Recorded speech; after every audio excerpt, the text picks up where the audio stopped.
नमस्कार। देश प्रदेश व दुनिया की तमाम बड़ी खबरों में आपका स्वागत है।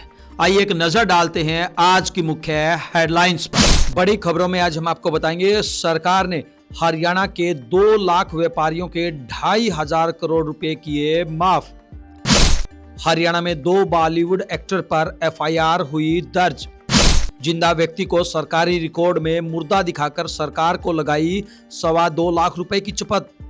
हरियाणा में जाट समुदाय का टीचर फर्जी एससी बनकर 20 साल तक करता रहा नौकरी। सुनैना चौटाला बोली, अब इकट्ठा नहीं होगा चौटाला परिवार। हरियाणा की एक यूनिवर्सिटी के रिसर्च साइंटिस्ट बाबा को बुलाकर घिरे विवादों में। 20 फरवरी से पहले सिजेरियन डिलीवरी करवाने की मची होड़, बताएंगे बड़ी वजह। भूपेंद्र हुड्डा ने सरकारी स्कूलों को लेकर घेरा सरकार को। हरियाणा के 5 और शहरों में चलेगी इलेक्ट्रिक बसें। हरियाणा बीजेपी अध्यक्ष केस में रॉकी मित्तल ने किया बड़ा दावा। हिसार में 50 लाख की साइबर ठगी का मास्टरमाइंड हुआ काबू। बम से उड़ाने की धमकी के बाद पुलिस थानों की बढ़ाई गई सुरक्षा।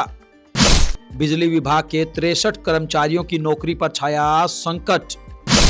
महाकुंभ के लिए स्पेशल बस रवाना, एसी और गर्म हीटर की भी सुविधा। बैंक मैनेजर ने किया 3.25 लाख रुपए का गबन। इस बार गणतंत्र दिवस की झांकी में दिखेगा हरियाणवी ताऊ। हरियाणा में एमबीबीएस एग्जाम में गड़बड़ी के बाद सरकार ने लिया बड़ा फैसला। हरियाणा में 3 स्कूल संचालकों व प्रिंसिपल की होगी गिरफ्तारी। योगी ने केजरीवाल को दिया खुला चैलेंज।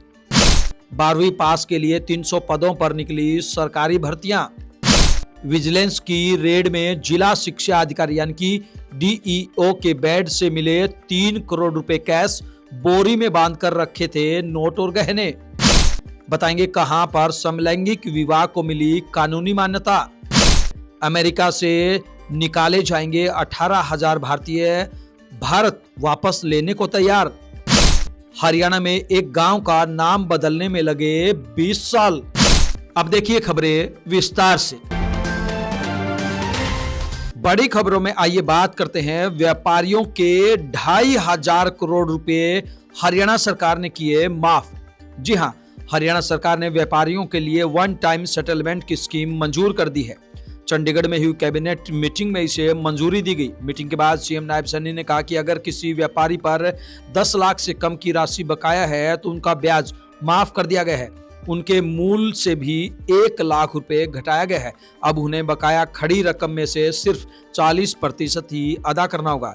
इसी तरह 10 लाख से 10 करोड़ तक बकाया राशि पर भी ब्याज से छूट मिली है। अब उन्हें बकाया खड़ी रकम का 60% ही भरना होगा।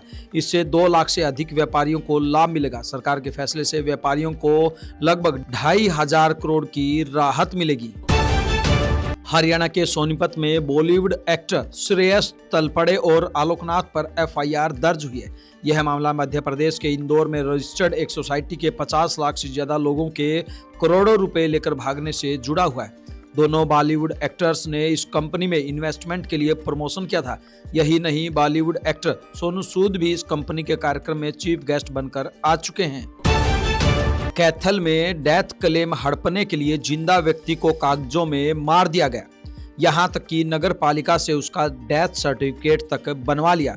इसके बाद सरकार से 2.25 लाख रुपए का एक्सीडेंटल क्लेम भी हड़प लिया। व्यक्ति को इसका पता तब चला जब वह कॉमन सर्विस सेंटर यानी कि सीएससी में किसी काम से गया। वहां कर्मचारी ने कहा कि कागजों में तो आपकी मौत हो चुकी है। इसके बाद उसने सीएम विंडो में शिकायत दर्ज कराई, जिसमें उसे कागजों में जिंदा करने की मांग की। मामला उजागर होने के बाद पुलिस ने भी अपने स्तर पर जांच शुरू कर दी है। बहरहाल बुजुर्ग व्यक्ति लगातार मैं जिंदा हूं की प्लेट लेकर घर घर गली गली घूम रहा है। हरियाणा में एक जाट जेबीटी टीचर अनुसूचित जाति का फर्जी सर्टिफिकेट लगाकर नौकरी करता रहा।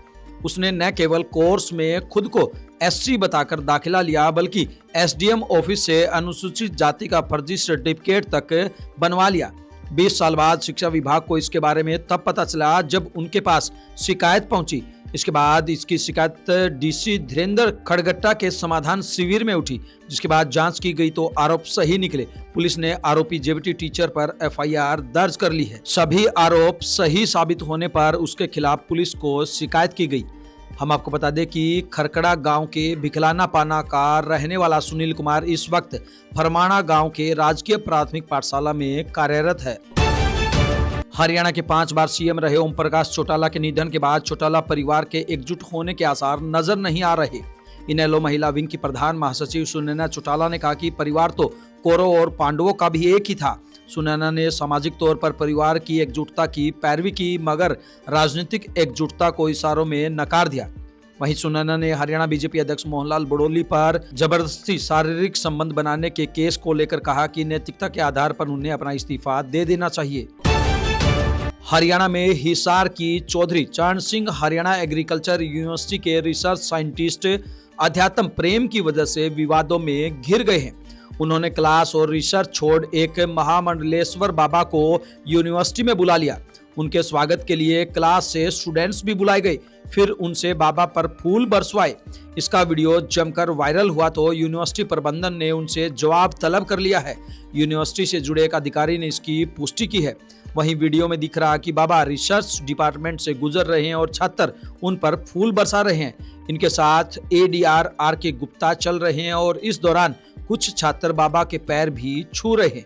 यह साइंटिस्ट डॉक्टर RK गुप्ता हैं, जो यूनिवर्सिटी के एसोसिएट डायरेक्टर रिसर्च पद पर कार्यरत है। डॉक्टर गुप्ता यूनिवर्सिटी में रिसर्च कामों को आगे बढ़ाने वाली टीम का हिस्सा है। हालांकि उनका कहना है कि जो यहाँ आए थे वह कोई छोटे मोटे बाबा नहीं हैं।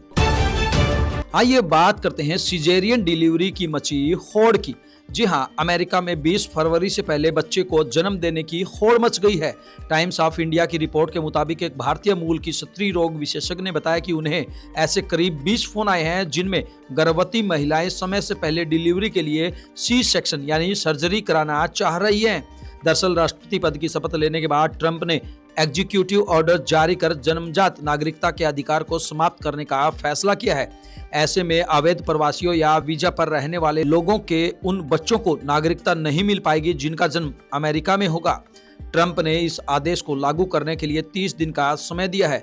19 फरवरी को यह समय सीमा पूरी हो रही है। यही वजह है कि कई गर्भवती महिलाएं 20 फरवरी से पहले बच्चा पैदा करना चाहती हैं।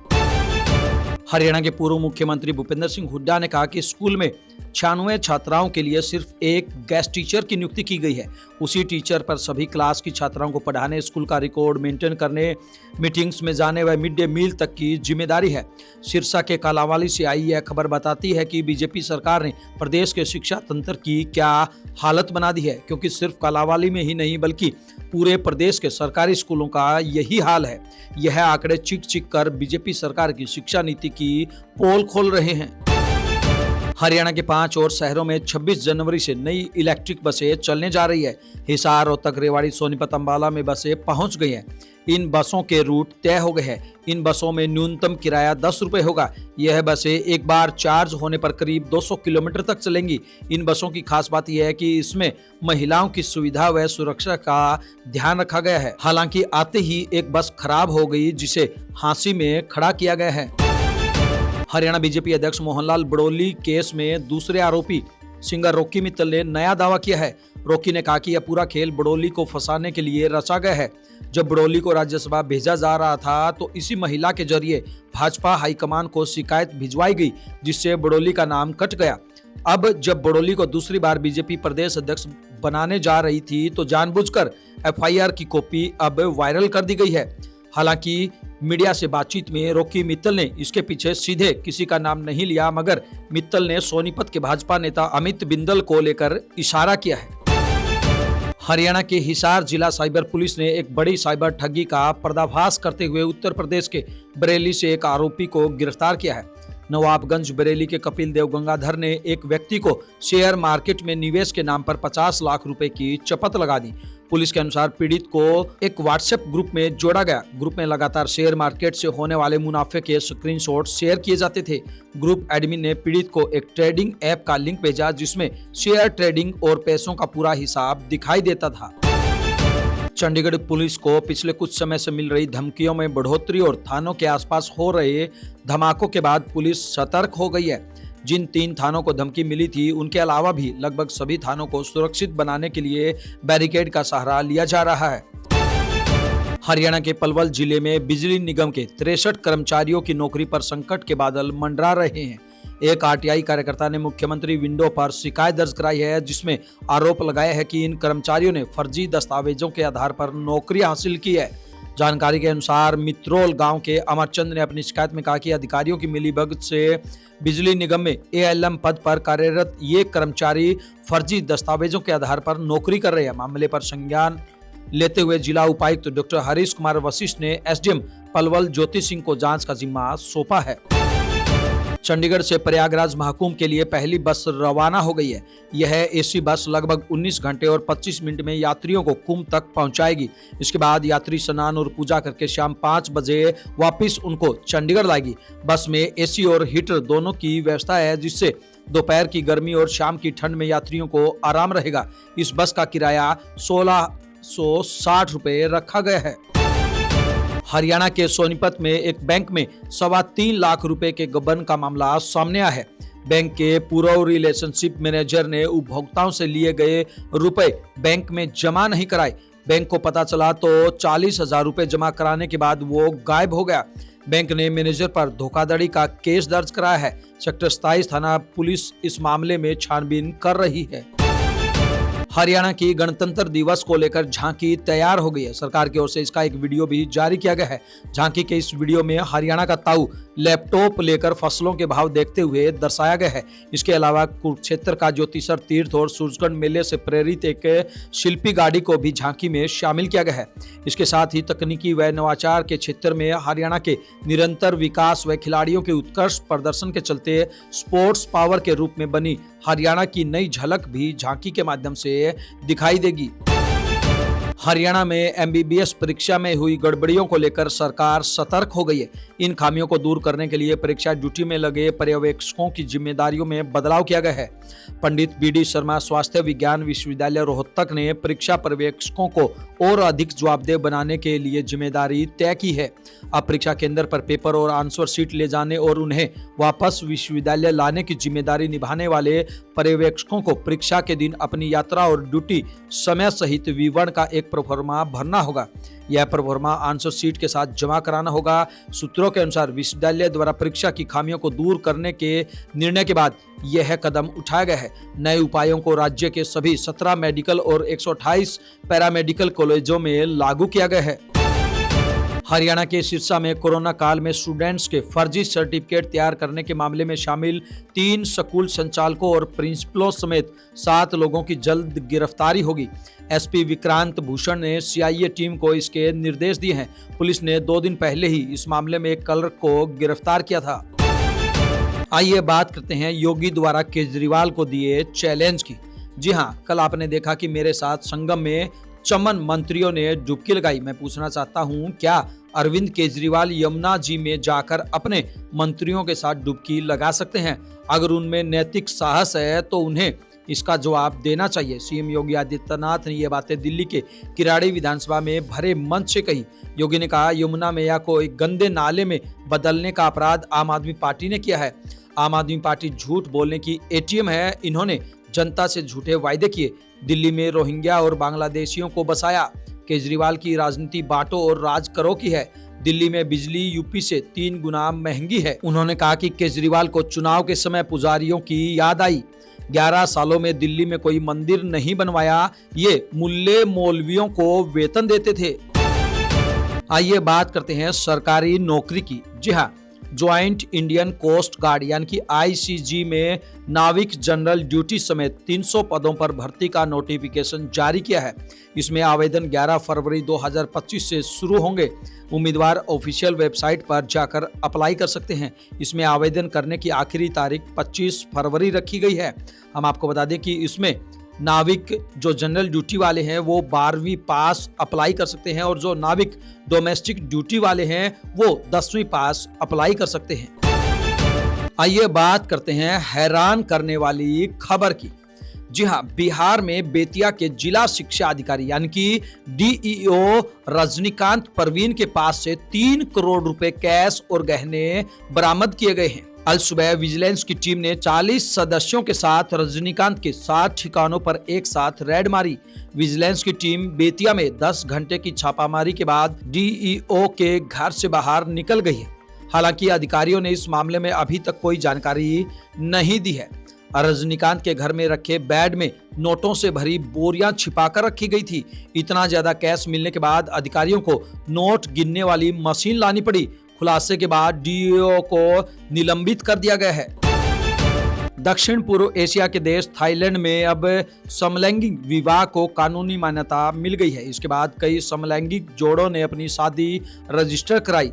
न्यूज एजेंसी एएफपी के मुताबिक एशिया में ताइवान और नेपाल के बाद थाईलैंड तीसरा प्रमुख देश है जिसने समलैंगिक विवाह को मान्यता दी है। इस मौके पर पूर्व थाई पीएम श्रेष्ठा थाविसिन ने कहा, हम अमेरिका से भी ज्यादा खुले विचारों वाले हैं। वहीं प्रधानमंत्री पेतोंगटार्न शिनवात्रा ने एक्स पर लिखा, आज रेनबो फ्लैग यानी कि समलैंगिक झंडा थाईलैंड पर गर्व से लहरा रहा है। नए विवाह कानून में पुरुष, महिला, पति और पत्नी की जगह जेंडर न्यूट्रल शब्दों का इस्तेमाल किया गया है। इस कानून में ट्रांसजेंडर को भी शादी का अधिकार दिया गया है। आइए बात करते हैं, अमेरिका से निकाले जाएंगे 18,000 भारतीय। जी हां, अमेरिकी दौरे पर गए विदेश मंत्री एस जयशंकर ने कहा कि हम अमेरिका में अवैध रूप से रह रहे 18,000 भारतीय नागरिकों की वापसी के लिए तैयार हैं। विदेश मंत्री ने इस मुद्दे पर भारत के रुख को स्थिर और सैद्धांतिक बताया। जयशंकर ने इसे लेकर अमेरिकी विदेश मंत्री मार्को रूबियो से बात की है। जयशंकर ने वाशिंगटन में एक प्रेस कॉन्फ्रेंस के दौरान ये जानकारी दी। उन्होंने कहा कि भारत अवैध प्रवासन का कड़ा विरोध करता है। यह देशों की छवि के लिए अच्छा नहीं है क्योंकि इससे अवैध गतिविधियों को बढ़ावा मिलता है। हरियाणा में जींद जिले के गांव का नाम बदल गया है। ग्रामीणों की मांग थी कि उनके गांव का नाम अटपटा है, इसलिए इसे बदल दिया जाए।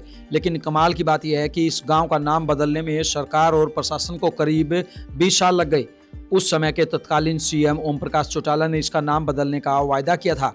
तब से चला आ रहा प्रोसेस अब जाकर पूरा हो गया है। इस कालखंड में पूर्व सीएम ओपी चौटाला का निधन भी हो चुका। वहीं नए आदेश को जारी करने वाले हरियाणा के मुख्य सचिव TVSN प्रसाद भी रिटायर हो चुके हैं। यह गाँव चूहड़पुर है जो अब चांदपुर के नाम से जाना जाएगा। यह जींद कैथल रोड पर स्थित है। सभी सरकारी और प्रशासनिक रिकॉर्ड में अब इसका नाम चांदपुर अपडेट हो गया है। इन तमाम खबरों को लेकर आपकी क्या कुछ राय है, आपकी क्या कुछ प्रतिक्रिया है, आप हमें कमेंट बॉक्स के माध्यम से जरूर बताएं। ब्यूरो रिपोर्ट, बिंदास हरियाणा।